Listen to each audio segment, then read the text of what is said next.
We're still here. All right. Good afternoon, everybody. Nice to see you all today. Finally Friday. I don't have anything at the top, so let's go straight to your questions. Darlene, do you want to start? Sure. All right. Do you have any reaction to Speaker Boehner saying it's very possible that House Republicans could go to court against the administration to block the Iran deal? Darlene, this is the continuation of the Tortilla Coast gambit that we discussed yesterday. Like many decisions that are made probably on a Tuesday night at Tortilla Coast, they seem like a great idea after a couple of margaritas, but when faced with the scrutiny of the light of day, they don't seem quite as realistic. I would note this is the same location where Republicans cooked up the plan to shut down the government 2 years ago. So maybe for the next couple of weeks, hopefully they won't have any meetings at the Tortilla Coast. Maybe Tortilla Coast should be shut down. Are you advocating? I think this It would be conversation is insensitive to Mexican food. Let me just say in general that we obviously are pleased to see that Congress has not succeeded in spoiling the international agreement to prevent Iran from obtaining a nuclear weapon. And there are as the international community moves forward with implementing this agreement, there will be some very serious steps that Iran will be required to take to significantly curtail their nuclear program before any sanctions relief is offered. And I know that there has been some grumbling among those on Capitol Hill about the outcome, but it also seems worth reminding them that the process for considering this agreement in the Congress is actually a process that Congress themselves determined. So, you might say that Congress was given an opportunity to set the rules here, and this is the outcome that has occurred as a result of that process. And I haven't seen any specific. I don't think that they've followed through in terms of filing court documents or anything. But we obviously feel quite confident in our ability to move forward with the rest of the international community to implement this agreement. But that means the next steps will be Iran's in terms of reducing their nuclear stockpile, disconnecting centrifuges, rendering harmless their heavy water reactor in Iraq, and the other steps that are required and codified in the agreement. He said it was one of many options or possibilities that they're considering to stop the deal. Going to court is one of several possibilities. Okay. To go back to yesterday and the discussion about refugees, Yeah. You had said earlier in the week that the administration was reviewing a bunch of different approaches to help with the migrants who are streaming into Europe right now. When you said yesterday that the administration is planning to take in 10,000 Syrian refugees in the next budget year, is that part of the review, or is that still going on, and is there something more to come from that? There continues to be an ongoing review among the President's National Security Team, principally at the State Department, to determine what additional steps the United States can take to help the rest of the international community as they confront this significant humanitarian crisis. For years, the United States has been playing a leading role in this response, and the United States is the largest donor to ongoing humanitarian relief efforts. We obviously would like to see other countries step up and contribute to that ongoing effort. These are countries in the region and around the world, including countries that have not traditionally felt an obligation to support these kinds of efforts.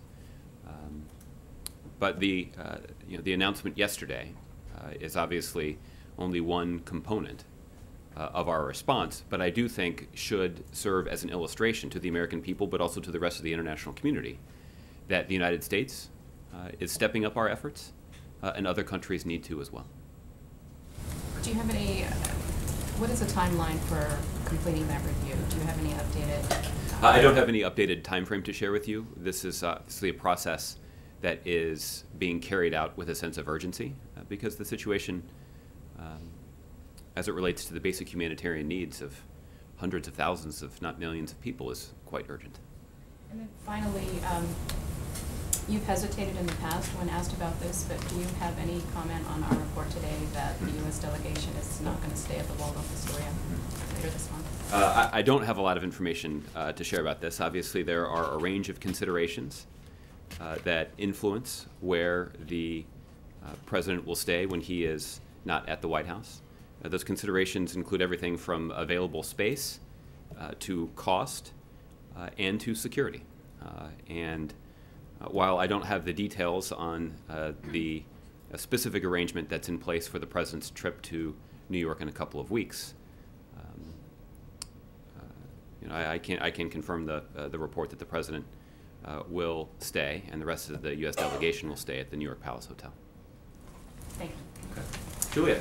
Thanks. I just have a few details I wanted to pin down about yesterday's announcement. Okay. I can try. Okay. You said yesterday that it would be about a 12 to 18-month process for these refugees to go through security screening. But if the goal is to have 10,000 Syrian refugees settled in the next year, are there any plans to speed up that process? Mm-hmm. Well, let me say a couple of things about that. The 12 to 18-month window is represents sort of the most efficient completion of that process. That oftentimes the process will even take longer, at a range of 18 to 24 months. And I focused yesterday in my discussions about the security considerations of these kinds of policy decisions. And I did that because the security considerations are the top priority, and they get the most focus. But those are not the only factors in the what is admittedly a rather drawn-out process. Just to give you one other example, there are public health considerations about bringing refugees into the United States, and so we want to make sure that those refugees have received proper immunizations and those kinds of things. So, and that takes some time. As it relates to how two other things. One is, I also indicated yesterday that we would not take any shortcuts when it comes to our security. So there will be an effort to try to accelerate that process or move more people through that process, but it will not come at the expense of the robust security precautions that will remain in place. The last thing is, what I acknowledged yesterday is that there is a bit of a backlog. And so it may be that somebody who applies today, for example, may not be part of the 10,000 that would be admitted in the next fiscal year. But it certainly would show a stepped-up pace, and it does create some additional slots, additional opportunities for those who are in that backlog to be admitted next year. Okay, do you know, so basically you're saying the 10,000 that you would be taking in the next year are people who have already applied. There really aren't any slots open for new applications because those people, it could be as long as 2 years before they ever come. Well, there surely are. There are new slots for applications. It's not clear to me, however, that anybody would be able to make their way through this process before the end of the next fiscal year, if they're just applying today, for example. And then yesterday, it was a little unclear whether or not the overall cap on refugees taken around the world would increase. Mm-hmm. Do you have any updated details on that, or is it sliding around within the cap that you have existing? I don't have additional information to share with you about the overall cap. There has been a policy process that's been underway that predates this most recent crisis about increasing that cap. But obviously, there are some new factors that may influence exactly what that cap, where that cap is set. So this is part of the ongoing process that Darlene referred to earlier, that is being carefully considered by the President's National Security Team, including officials or the State Department who are responsible for administering the refugee program. Okay. Michelle. Thanks, Joshua. It's kind of interesting today on September 11th, with the president about to speak to service members. There are these reports that have been kind of building about the quality of intel that the president has been getting on the fight against ISIS. Isn't the president deeply concerned about that? And just yesterday, you said that he does have confidence in the intel that he's getting, but isn't this exactly the kind of thing that would lead someone to question their confidence in that intel?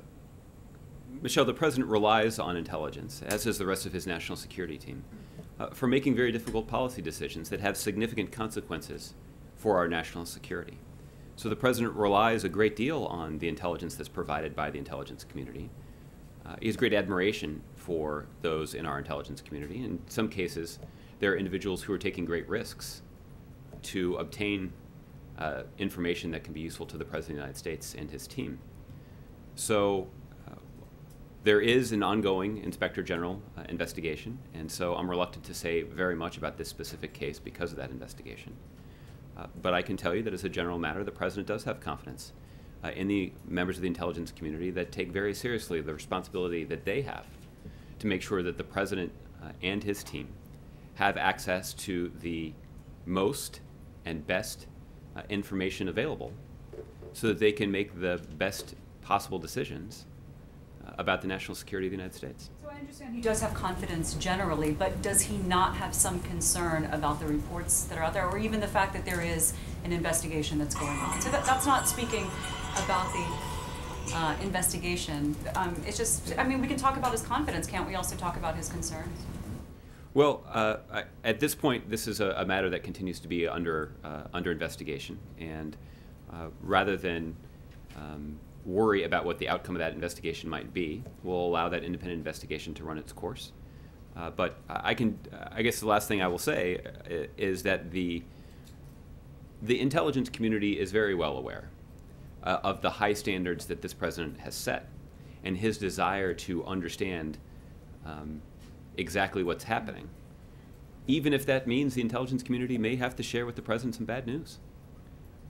That I think in a variety of areas, the president has been quite clear about his insistence that here in the United States that we're going to confront our challenges head on, and we're not going to bury our head in the sand, and we're not going to be looking for best case scenarios. We're not looking for hopeful outcomes here, or we're not sort of hoping for the best. The president would prefer a cold-eyed assessment of what's exactly happening so that we can make the best possible decisions. And one example that I can think of is the case of Dr. Weinstein. This was a situation where we talked earlier this year about an American hostage who was being held in the Afghanistan-Pakistan area, who was killed in a counterterrorism operation.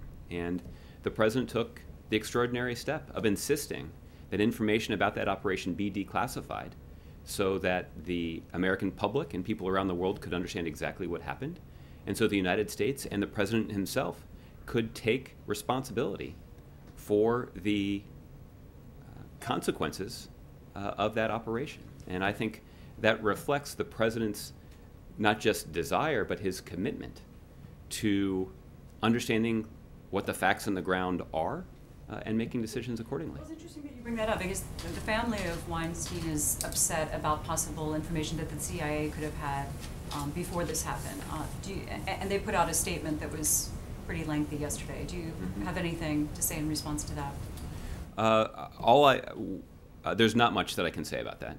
What I can say is that the president, as I just said, the president was quite clear about taking personal responsibility for the consequences, the tragic consequences, in fact, of that counterterrorism operation. The president has directed his national security team to expend significant time and resources to try to safely recover and rescue American citizens that are being held against their will around the globe. And there are significant resources and individuals who put themselves at great risk to try to secure the safe return of Americans who are being held hostage. And we announced earlier this summer a broader review of our hostage policy, and that included improved integration of the intelligence community into that policymaking process, to ensure both that those who are responsible for recovering those American citizens are operating with the most current and up-to-date and accurate intelligence information, but also so that that up-to-date intelligence information can, when appropriate, be shared with the families of those who are being held overseas. So we have acknowledged that there is an important role for the intelligence community to play in recovering and rescuing American hostages. And the President is serious about making sure that those tremendous capabilities are properly integrated into his government strategy for saving them. Does the President believe that the coalition is winning the war against ISIS? Well, there's no denying that we've made a lot of important progress against ISIL over the last year or so.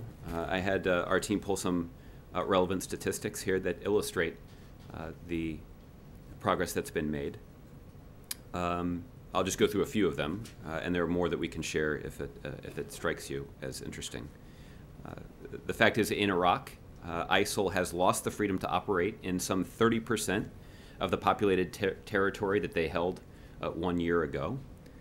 Right now, there are Iraqi F-16s that are carrying out airstrikes against ISIL targets in Iraq. That reflects the strengthening security relationship between the United States and Iraq as they confront the threat that is posed by ISIL. Inside of Syria, ISIL has lost more than 17,000 square kilometers of territory in northern Syria. It is now cut off from all but 68 miles of the nearly 600-mile-long border between Syria and Turkey. The U.S.-led coalition against ISIL has now hit more than 6,700 targets.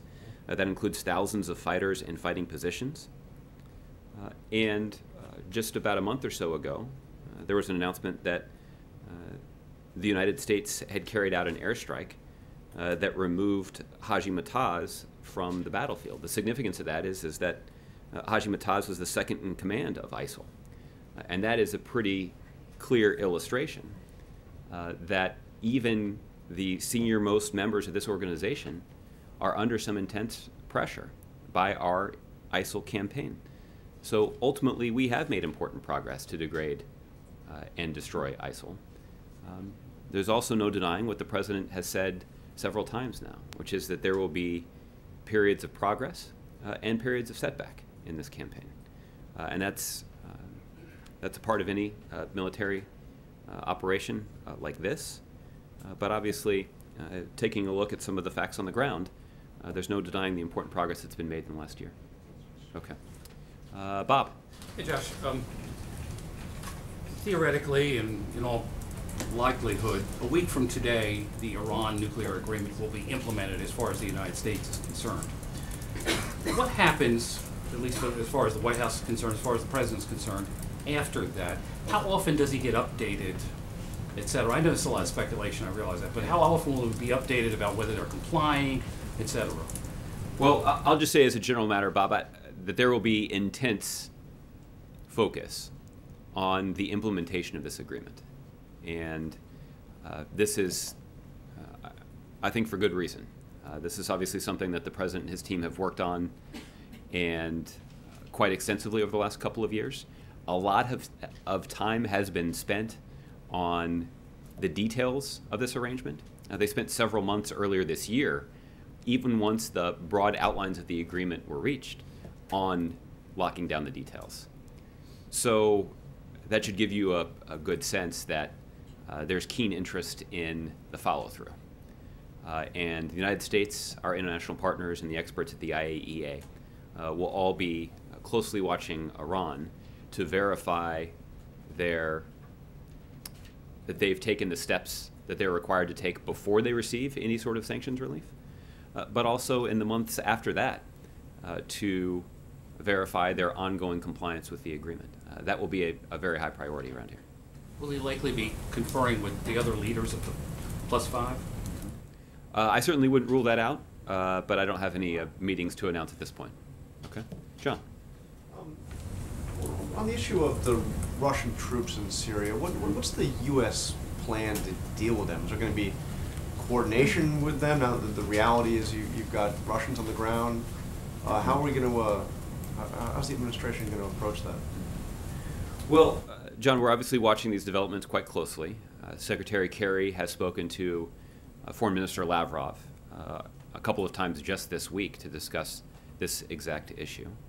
The United States has made clear that our priority is on a political transition in Syria, and we believe that is the root of so many problems that have sprung from this crisis, whether that is the growth of ISIL or this significant humanitarian crisis that's occurred. And any efforts that anybody would take, including the Russians, to offer material support to the Assad regime would be counterproductive for that reason. So we, at the same time, we would welcome constructive Russian contributions to our anti-ISIL campaign. There are more than 60 countries who are participating in that effort, and we would welcome a constructive Russian support for those efforts. So can you see the potential for a constructive Russian contribution with Russian military personnel on the ground in Syria? Well, those that are there now? I They could be supporting the Assad regime. They could also be. Could they be coordinating with the U.S.-led effort against ISIL? I think we've acknowledged for some time that the true intentions of the Russians as it relates to this military deployment are unclear. So at this point, it's hard to tell exactly what they're planning to do. But we've, I think, tried to make clear what we would like to see them do. But ultimately, they'll have to decide. Okay. And just one other, the Vice President had obviously a very emotional interview last night on the Stephen Colbert Show. The President get a chance to see that by any chance, do you know? I haven't spoken to the President about that today, so I don't know if he's seen it. There obviously has been a lot of coverage of that interview, and I would anticipate the President has seen at least the coverage of the interview. Okay. Margaret. Josh, did you see it? So I did not see it. It aired past my bedtime.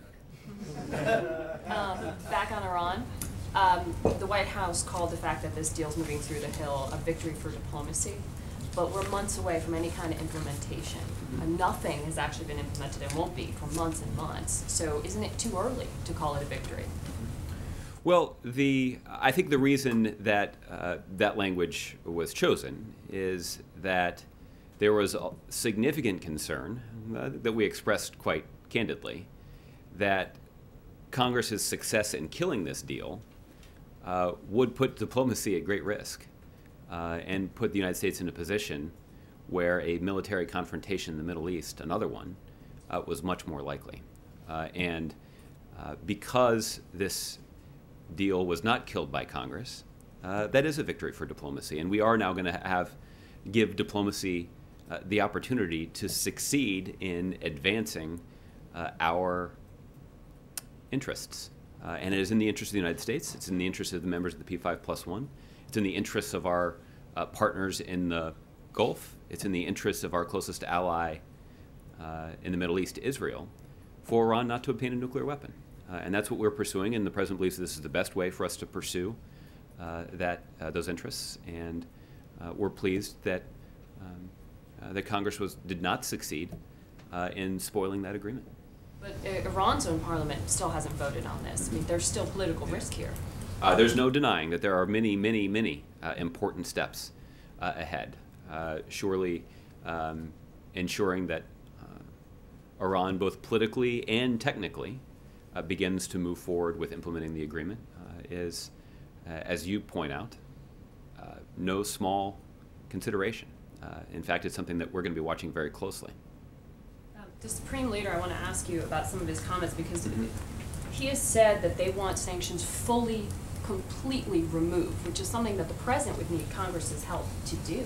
Yeah. Well, is he trying to renegotiate this deal? Well, let me be clear. The President himself has not suggested that he supports removing all of the sanctions. So that's one. The second thing is that we have heard a variety of comments from a variety of leaders in Iran. And what we have indicated is that we are quite intensely focused on their actions. And that in earlier stages of this process, that included their actions at the negotiating table.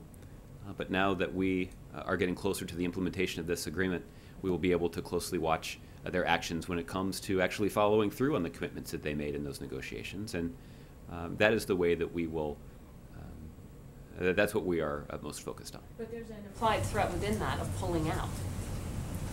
Well, I mean, I guess you could say that much of the rhetoric that we've seen from Republicans in the last several months would also include an implied threat of pulling out of the agreement. But it does look like the United States is... Supreme leader. He Sure. runs the country. Sure. But again, what there are lots, when we're talking about Iran, there are lots of implied threats. And what we are focused on are Iran's actions. And we will take very seriously and ensure that Iran takes very seriously the responsibility that they have to follow through on the commitments that they've made in the agreement. And one last one on that. Do you have any expectation that the president would meet with President Rouhani when they are in New York? Well, at this point, the president's schedule for the UN General Assembly is not settled. But as we get some more details about his schedule when he's in New York, we'll let you know. Okay? James.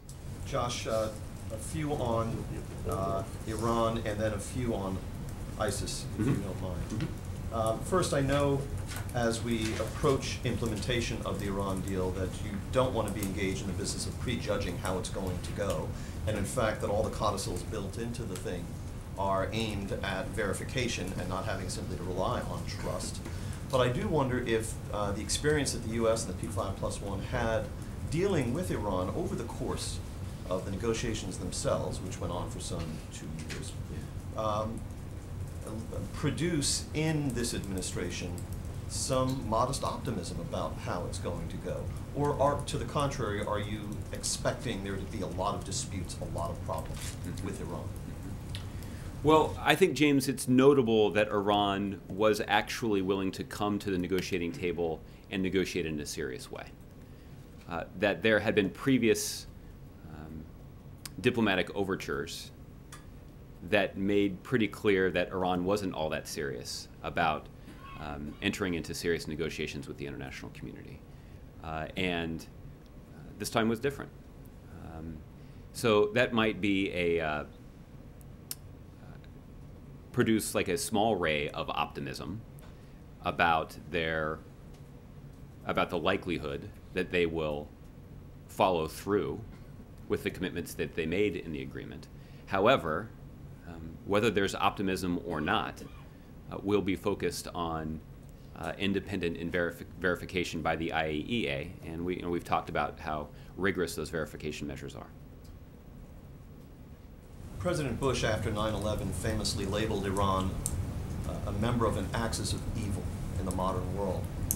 Today we have a president of the United States who touts as a great diplomatic victory his implementation of a policy which he himself publicly admits may well, as a matter of its own structure, produce a situation in which sanctions relief money for Iran is being used by Iran for terrorism.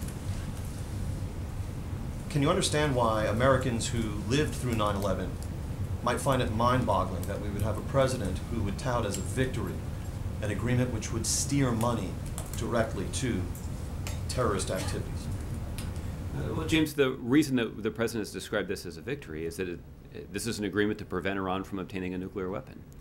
And if there are those who have concluded that they think that Iran has evil intentions, then they should be welcoming this agreement that many experts have concluded actually is the best way for us to prevent Iran from obtaining a nuclear weapon.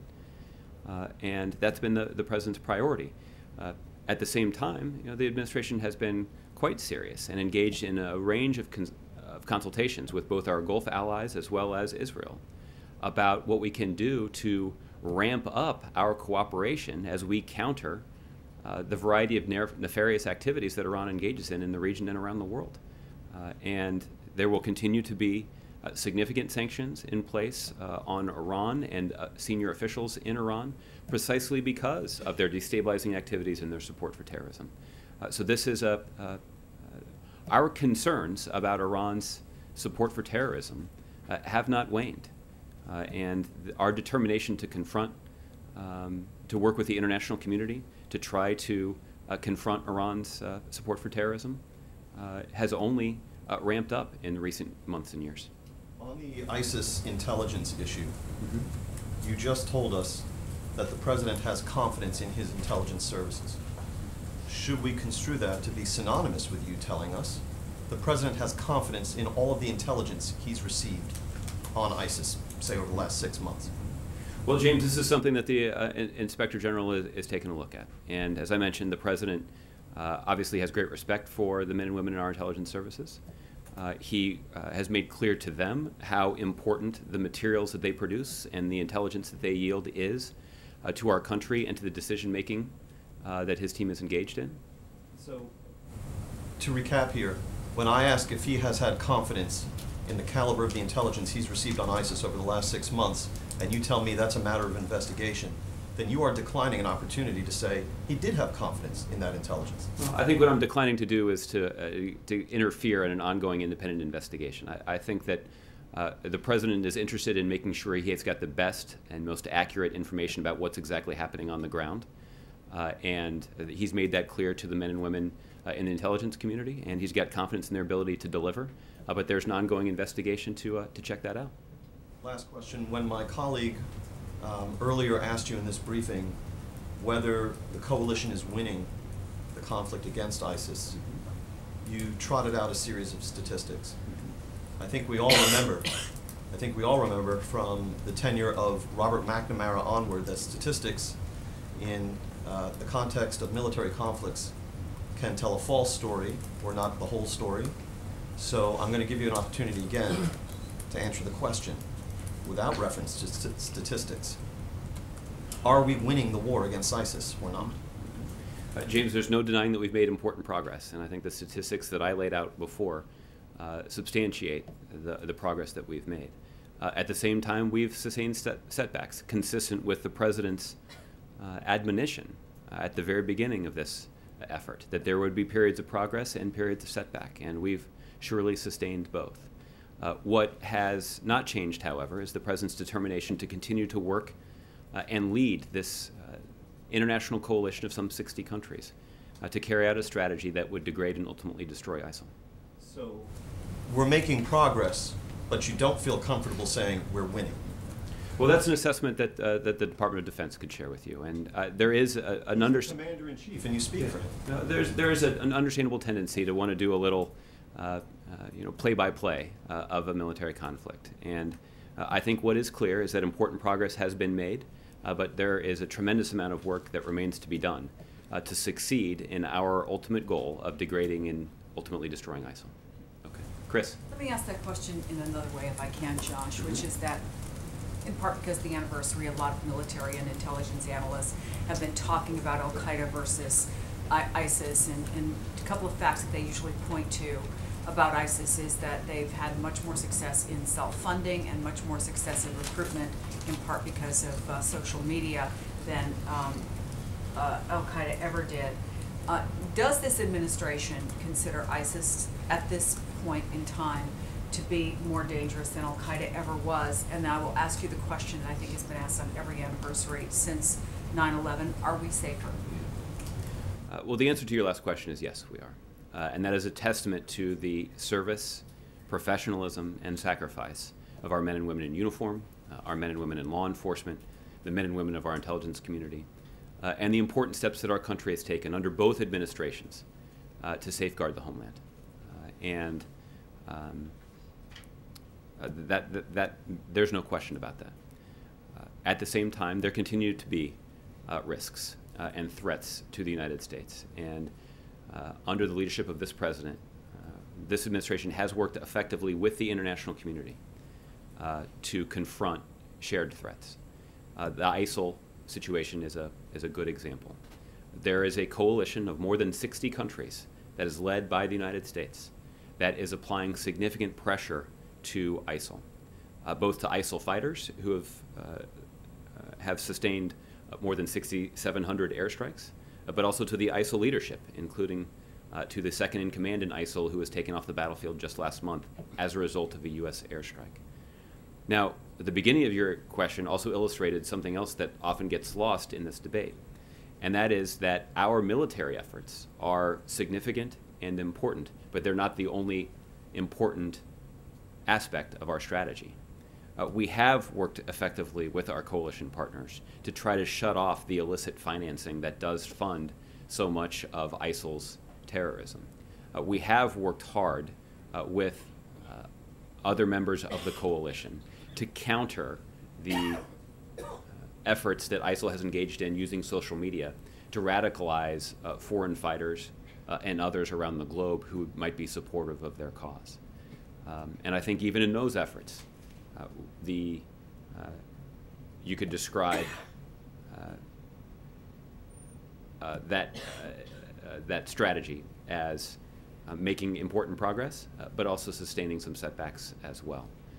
But it is important, and I'm glad that you raised it. It is important for people to understand that this is not just a military strategy, that there's a counter finance strategy, that there is an effort to prevent or at least counter ISIL's strategy in cyberspace to recruit foreign fighters or to inspire others or radicalize others to carry out acts of violence. So this is a coordinated effort and one that we remain committed to.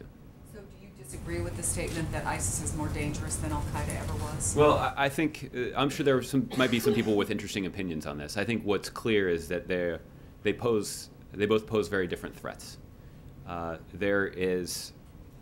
think there is reason to be skeptical that ISIL has the same intent and capacity that Al-Qaeda had to carry out a large-scale attack against the U.S. homeland on the scale of the one that was perpetrated against this country 14 years ago today. But that is not to diminish the significant threat that ISIL clearly does pose to the United States and to other countries around the world. And it's why I think that we have been effective in enlisting some 60 other countries, including some other countries in the region who are not traditional allies of the United States necessarily, but in many cases have been good partners with us, to join us in this effort to degrade and ultimately destroy ISIL. Let me just ask you one question about the Iran vote, because earlier this week when Hillary Clinton gave her foreign policy speech, she was very pointed about her willingness to take military action should Iran pose a nuclear threat. But she also said that as president, she would very quickly invite Prime Minister Benjamin Netanyahu to the White House. In fact, she said she would do it in her first month in office, which obviously points out what had been a growing chasm that some might argue really started to grow when he came here to speak before Congress. And I wonder, have there been any discussions with the President or his foreign policy team, State Department team, about how to move forward in that relationship and what comes next? Well, Chris, the President has had the opportunity to speak with Prime Minister Netanyahu on several occasions since that speech earlier this year. Certainly since that speech was announced back in January. I'm not aware that they've spoken since the vote. There is an ongoing effort right now to arrange a meeting between the President and Prime Minister Netanyahu, and I would anticipate that we'll have a date set shortly, but I think you can look for Prime Minister Netanyahu to visit the White House sometime in early November to meet with the President. Once we have that date locked down, we'll obviously let all of you know.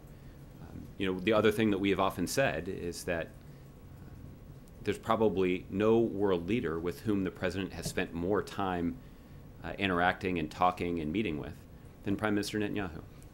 And I haven't checked the latest sort of stopwatch tally, but I think that statistic is probably still true. That is, in one part, a testament to the length of the conversations that they have when they have them, but it also is a testament to the depth of the security relationship between our two countries and the depth of this President's commitment to strengthening that security relationship. Prime Minister Netanyahu has himself observed that the security relationship and security cooperation between the United States and Israel under President Obama's leadership is unprecedented. The President has indicated on a number of occasions his desire to begin consultations with our Israeli allies about how to further deepen that cooperation. And we're looking forward to doing that. Well, that raises the question, how much of this decision to I guess, put forth this invitation and arrange this meeting is about the checklist that always exists, frankly, between leaders in that part of the world and the United States, and how much of it is rebuilding that relationship. Well, I think, Chris, it's an indication that despite our well-known differences on even some key issues, the bond between the United States and Israel when it comes to our security relationship is unshakable. And the President has spoken at length about why that is. Certainly some of it has to do with the common values between our two countries. It certainly has to do with the important people-to-people relationships that exist between the citizens of our two countries. It also goes to our shared strategic interests around the world. Again, it probably is hard to, at least off the top of my head here, I can't think of another situation over the last 6.5 years of this presidency where there has been an ally of the United States with whom we've had such a vigorous and public disagreement. But the fact that the leaders of these two countries can come together and have a conversation and have actually an in-person meeting is, I think, reflects the commitment of both of the leaders of both those countries to the strength of this relationship. And I think it also is an indication of how the President believes the future of the relationship between the U.S. and Israel is so critically important. And the President believes that that future is something worth talking about and investing in. And I'm sure that will be part of the discussions that he'll have with the Prime Minister later this year. But we'll have more that we can say about the substance of that meeting when it gets a little closer. Thanks. Okay, Mark? Josh, will NSA personnel be part of the Fort Meade event today? Or just military? We'll get you some more details about the President's activities there. At Fort Meade, his public event will essentially be an online town hall, if you will, with U.S. service members serving around the world. And at Fort Meade, they have something that is called the Defense Media Activity. And essentially is a studio that is capable of housing an audience, an in-person audience, as well as using the internet, live video streaming, and social media feeds to bring in an audience around the world.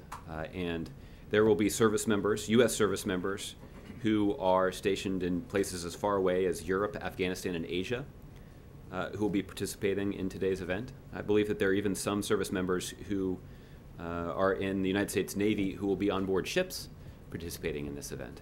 And so it is because of the unique capabilities that are present at Fort Meade that the President will be traveling to Fort Meade to meet with and interact with our men and women in uniform. And again, there's probably no better day than a day like today for the Commander-in-Chief to spend some time with our men and women in uniform. While the President is at Fort Meade after this event, the President will also have an opportunity to stop by some of the NSA offices and greet the staff there and thank them for their service to the country as well. Coverage of that? My understanding is that because of the sensitive equipment and sensitive environment at the NSA, that media coverage will not be possible, but we do have some staff traveling, and we'll see if we can get you some details about the time the President spends with NSA employees today as well. Thanks.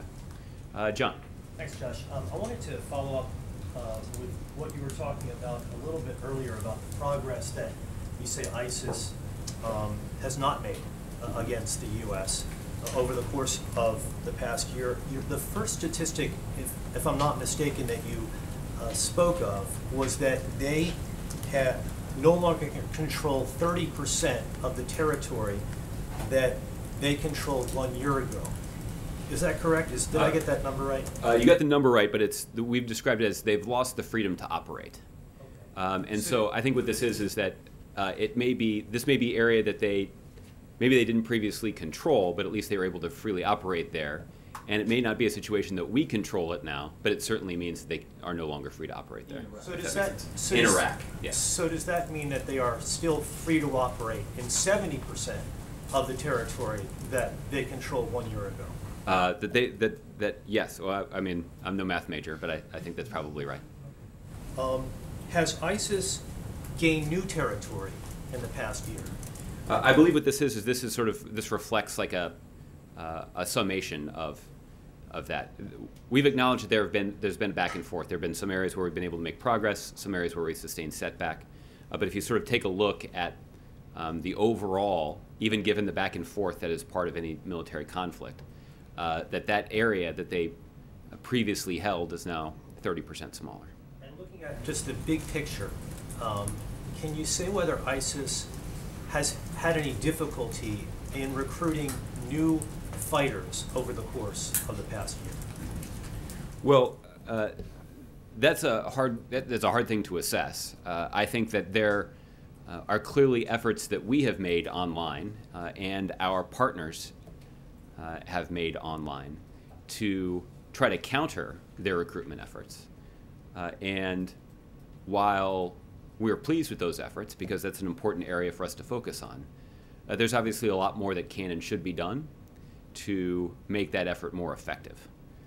So I think that it's easy to see the evidence of our efforts to counter them, but there clearly is more important work that needs to be done in this area as well. I want to just ask you one question on a completely different subject. You touched upon it just a little bit earlier, and that's about the Vice President. I have no doubt that he has the support of 100% of the people here at the White House as it relates to the grief that both he and his family are going through with the loss of his son back in May. I'm just curious, could you give a sense about the support that the Vice President has amongst the staffers here in terms of the possibility of him running for president? Would you say that there are folks here that would like to see that happen, that are encouraging the Vice President to make such a move? Give me your sense about what you sense is happening right here at the White House. Well, it's hard for me to assess the personal political preferences of everybody that works at the White House. I wouldn't be surprised if the Vice President were to decide to get in the race, that there would be some people who would ultimately vote for him. But because the people who work here are very much focused on serving this president and very much focused on the task of governing that they have before them, that's where their attention is focused. But look, I don't have any special insight into who everybody around here is going to vote for. I would anticipate that most people around here will vote in the Democratic primary, but again, I'm sure each of the candidates has some level of support here at the White House. You were intimately involved in the race back in 2008 when Vice President Biden was named to the ticket. You worked closely with not only the President, Senator Obama at the time, but also then Senator Biden. Give me a sense about what strengths he brings if he were to make a run for the White House. What does he bring to the table as a candidate?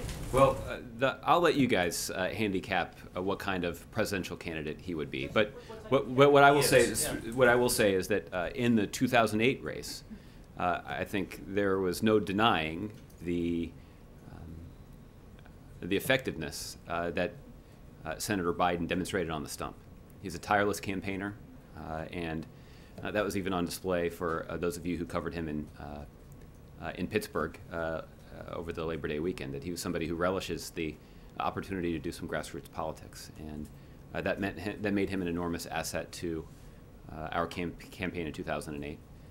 In 2008, then Senator Biden also brought extensive international experience. He's somebody who'd served as the chair of the Senate Foreign Relations Committee, somebody who had established relationships with world leaders all across the globe.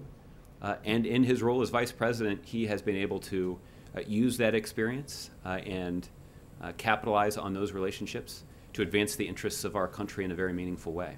And there's no denying that it was an important part of his experience and made him a real asset to our ticket in 2008.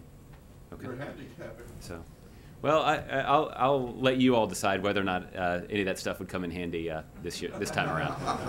Tamara. Yeah, Congresswoman Mia Love tweeted out a picture of the Twin Towers and said that the Iran deal would fund terrorism.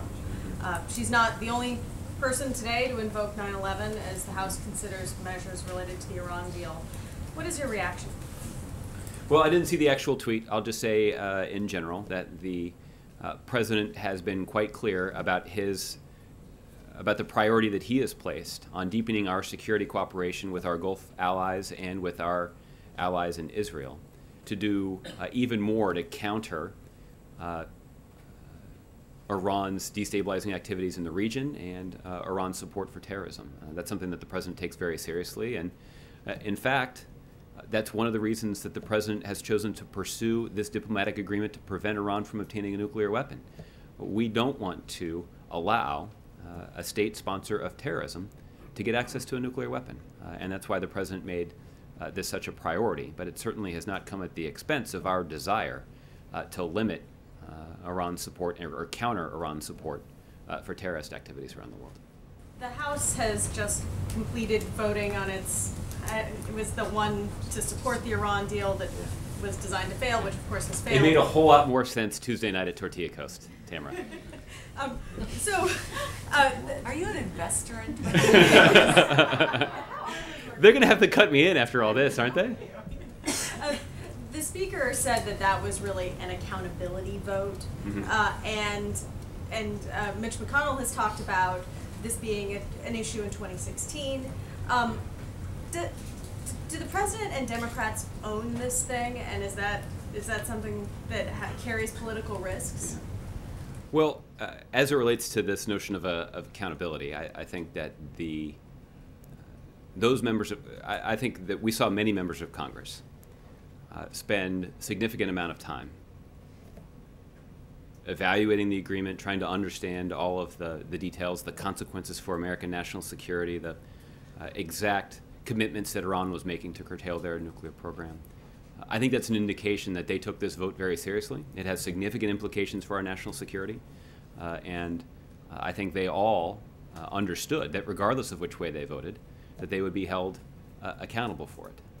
Unfortunately, we saw a number of members of Congress actually announce their opposition to the agreement before the deal was even reached. And I think that's an indication that those members of Congress didn't take this situation as seriously as they should have. Do you think this will be a campaign issue? Hard to say, but we'll certainly find out. If it is, I think there will be a number of Democrats making a very strong case for supporting the most effective strategy to prevent Iran from obtaining a nuclear weapon. Julie. Thanks. Just back on Syria for a moment. When you've responded to the refugee crisis and others in the administration have, you all talk about the responsibility that Assad has to bear for this and the fact that the long-term challenge is to bring stability there. The president said 4 years ago that Assad should go. So I wonder, as he has watched this crisis unfold and become more urgent in the last few weeks with the refugees, has it caused him to rethink it all, any of the actions he did or did not take to try to resolve the crisis in Syria? And how you respond to those who would say that, you know, what we're seeing now with the refugees is in some ways an indictment of his strategy for dealing with the problems. Well, we certainly have seen that claim made by some of the president's political opponents.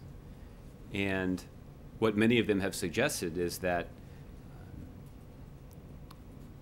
that greater U.S. military intervention in Syria should have been pursued. But I think that raises two fundamental questions. The first is, the president, I think, has made a pretty persuasive case about why he doesn't believe that another ground war in the Middle East is in our interest. And I'd be curious to hear somebody make the case about how they believe a widespread ground war involving U.S. service members in Syria would have alleviated the violence in Syria, or certainly alleviated the need for innocent people to try to escape that violence and not get caught in the crossfire. So again, ramping up our commitment of service members on the ground in Syria, in the mind of the president, is not in the best interest of our national security and doesn't logically explain how that would prevent a refugee crisis. But are there not other options that he could explore? I mean, doesn't this cause for a wholesale rethinking of what you're doing there to try to bring about the political transition that you've talked about? If there are other options, I haven't heard them from our critics, but you've heard me say on many occasions that the president is constantly pressing his national security team to evaluate what kind of results our strategy has yielded thus far, and to pursue ideas and options for investing more in those elements of our strategy that appear to be bearing fruit, or backing off some elements of the strategy that don't appear to be working as well as we'd hoped. And there's always this give and take in a policymaking process, particularly one like this, that thus far has not yielded the kind of results that we'd like to see. We do believe that President Assad has lost legitimacy to lead in Syria, and we do believe that the ability of ISIL to establish a safe haven inside of Syria is a consequence of Assad's failed leadership. We do believe that the significant humanitarian and refugee problem that we see emanating from Syria is a consequence of Assad's failed leadership, and that we could address those problems in the context of a political transition inside Syria. And the United States has been a leading advocate of the UN-led process to try to facilitate that transition. But unfortunately, that transition has not occurred. And those negotiations have been very difficult to make them constructive. And but just because the problem is difficult to solve doesn't mean that we have somehow shifted our attention from it. We at every turn, we're mindful of the fact that this situation is only going to be something close to resolved once the political crisis inside of Syria has been resolved. Do you feel that, or does the administration feel that the Russians' buildup now in Syria offers an opportunity to ramp up your efforts to bring about that kind of transition, or does it instead make that more difficult? Well, it's at this point it's unclear exactly what Russia's intentions are, and we've made clear to them what we would like them to do, but ultimately we'll have to see what path they take. We've said that additional support for the Assad regime, for many of the reasons that I just laid out, would be destabilizing and counterproductive, but that we would certainly welcome Russia's constructive engagement in the strategy to degrade and ultimately destroy ISIL. Just back on the Waldorf Astoria question for one moment. You mentioned various concerns or various factors that go into deciding where the president stays. Was one of the factors here a concern that the Chinese might surveil or otherwise try to spy on the American delegation while they were at the Chinese-owned Waldorf Astoria? Well, at this point, I'm not at liberty to detail the security considerations that may or may not have factored into this particular decision. Okay. Thanks. Leslie. Thanks, Josh. Cuba said, I guess yesterday or today, it's going to announce it's going to release prisoners ahead of the Pope's visit. Has the White House had any talk with the Holy See on that? And are you disappointed at all that it doesn't include any political prisoners? I hadn't seen that announcement, Leslie, today, so let me see if I can have somebody follow up with you on that for our reaction. Okay. Juan Carlos. Yes, on Venezuela, on reaction to the 13-year sentence handed down to opposition leader Leopoldo Lopez and the calls from Congress for additional sanctions on the Venezuelan government due to that sentence. Yeah. Juan Carlos, the United States is deeply concerned that Leopoldo Lopez has been convicted and sentenced to 13 years and 9 months in prison on a range of politically motivated charges. Venezuela's problems cannot be solved by criminalizing dissent. We call on the government of Venezuela to release Mr. Lopez and all political prisoners that it has unjustly detained. We have consistently called on the Venezuelan government to improve the climate of respect for human rights and fundamental freedoms, such as the freedoms of expression and peaceful assembly. These are essential to a functioning democracy, and the Venezuelan government has an obligation to protect these fundamental freedoms. The only way to solve Venezuela's problems is through real dialogue, not detaining political opponents and attempting to silence critics. Anything on calls from Congress, members like Evangelist Ross Letton, asking for additional sanctions on Venezuelan government? Well, earlier this year, the Obama administration did impose sanctions on some leaders in the Venezuelan government because of their terrible human rights record. I think based on the reaction that we saw from Venezuela to that announcement, those sanctions have succeeded in applying some pressure to the leaders of that country.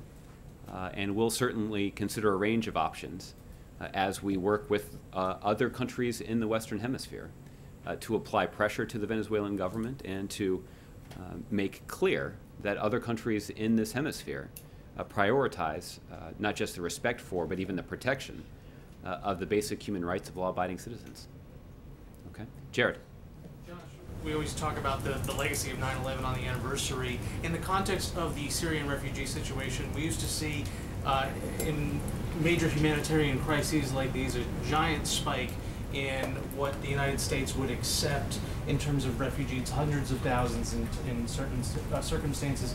That's not really what's being discussed in this situation, and I wonder if part of the legacy, part of the unfortunate legacy of this anniversary is that those kinds of options are no longer available to the United States. Well, Jared, I think, as we discussed a little bit yesterday, I don't think there's anybody who contemplates a situation in which the solution is just bringing every Syrian who's fleeing violence to the United States. I'm not sure that's what those Syrians want. My guess is the vast majority of them would not want that because they would prefer to remain in the region or even in their own country close to family, but also in a position so that they could return home as soon as possible once the situation has eased.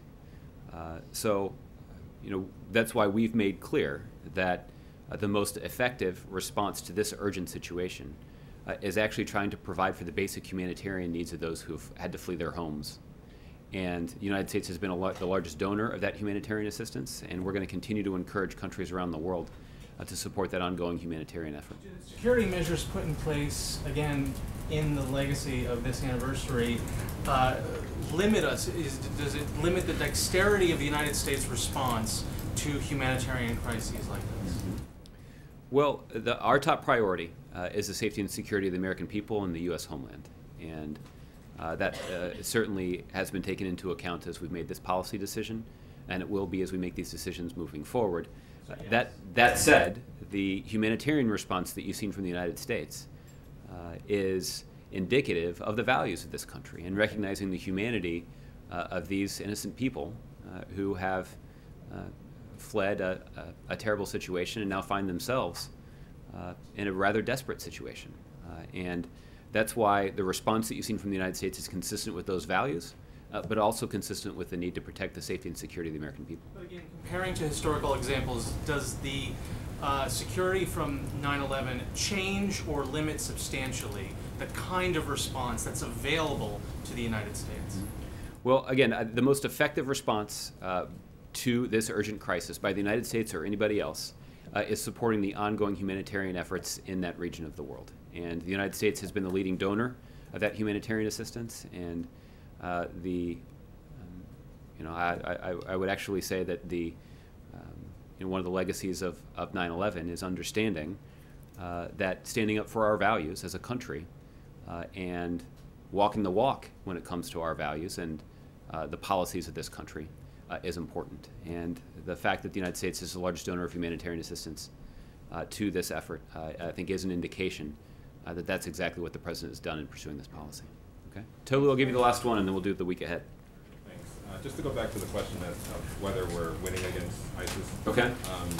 Martin Dempsey, the chairman of the Joint Chiefs of Staff, said yesterday that we're, quote, tactically stalemated in the fight right now. And I'm wondering, you've given the 30% number, and some of the stats that we heard today, we heard a couple months ago. So I'm wondering if right now, in the last few months, you agree with the statement that we're tactically stalemated, or if you do think we are making progress. Well, General Dempsey can give you the best tactical assessment of the situation. I'm also aware that General Dempsey's statement noted that the long-term prospects for ISIL are not very good for ISIL. And that is a testament to our intensive strategy using military options, but also diplomacy, counter-financing, and others to degrade and ultimately destroy them. And that's the strategy that we've pursued, and the President has been pleased that we have been able to build and hold together a coalition of more than 60 countries to join us in this effort. And that's why we continue to be confident about our long-term success. And you mentioned long-term. General Dempsey also said yesterday that the broader fight in this region is something that could take a decade or more. Is that something that you all are willing to accept, that this fight could take? Well, the President has said many times that this would be a long-term proposition. And it is going to require the sustained commitment and attention of the United States and policymakers in this country. It's received that thus far. And we're going to continue to make sure that we rely on and build up the capability of our 60-nation coalition to degrade and ultimately destroy ISIL. And one really quickly on Israel, and I guess a potential visit by the Prime Minister in November.